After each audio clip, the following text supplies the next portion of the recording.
Hey everybody, it's Vivian again. Just checking in. Day 2 or 3 for some of you and me.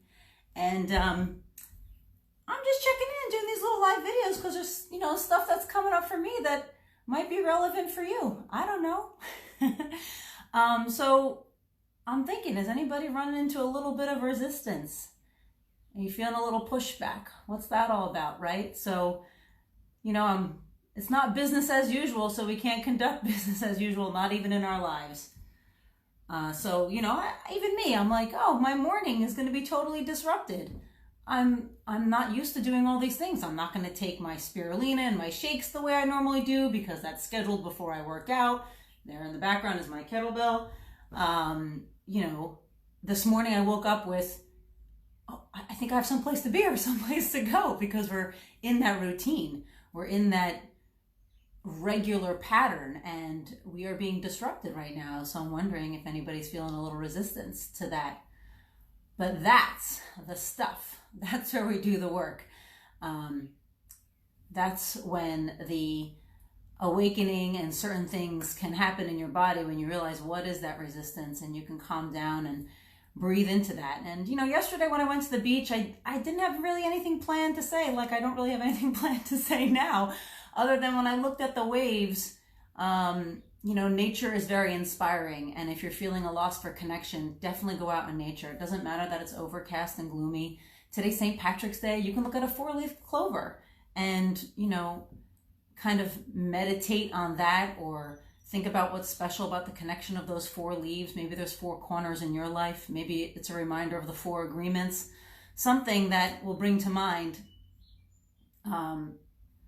again, the word resistance is coming up. And that could mean many different things to many different people, as did my beach walk analogy about becoming part of the water and the ocean to many people as well. So are we immune resistant? Are we resistant to change? Are we resistant to things that are coming up now and new things that we have to deal with? What does resistance mean to you? And I'm only sharing this because it's things that I'm just noticing in my own self.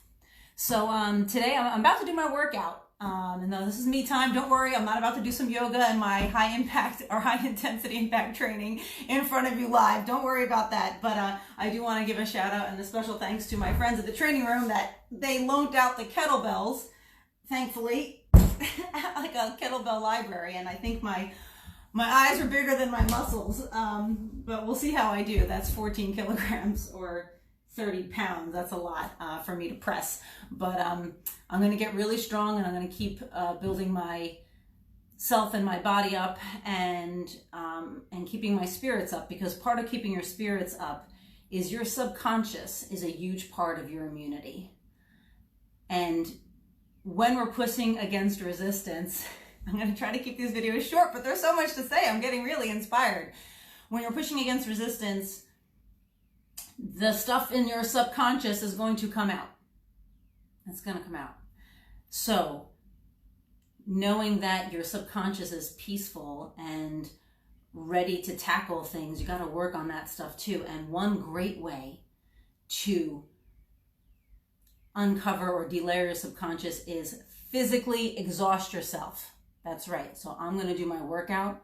I'm going to maintain this routine, even though it's not necessarily the time that I normally do it, the hour of the day. It's a great way to nurture yourself and calm the parasympathetic nervous system. That fight or flight is to physically exhaust yourself. And you could walk around the perimeter of your yard. And again, breathing in air and taking in nature, maybe look for that 4-leaf clover. That's something special. So if I didn't already, the training room in Avon, they loaned out the kettlebells so we can keep healthy and active. And again, physically exhaust yourself so you can stay healthy and allow your brain to stay focused and in the moment and mindful about what's important and not get tripped up into any kind of panic mode. So I happen to be wearing my shirt that says "Love Just Is." This is from an artist friend of mine by the name of Rock, and I just reached out to him this morning. I said, what do you mean love just is? And he just said it's something that's indefinable, something you can't explain, it just exists. It's like the air. You can decide to engage with it or not, but it's something that is just within your body. It's like your skin, whether you like it or not. It's like your blood in your bones. It just is, no matter what anybody says. So how do you choose to express and manifest this potential or other? So I'm going to choose to express, love and concern and staying positive and keeping myself healthy. And I'm going to continue sharing whatever little insights I feel like it, because I can, and I can't stop being me. All right, everybody, go out there, stay strong, deep breaths, and I'll see you soon.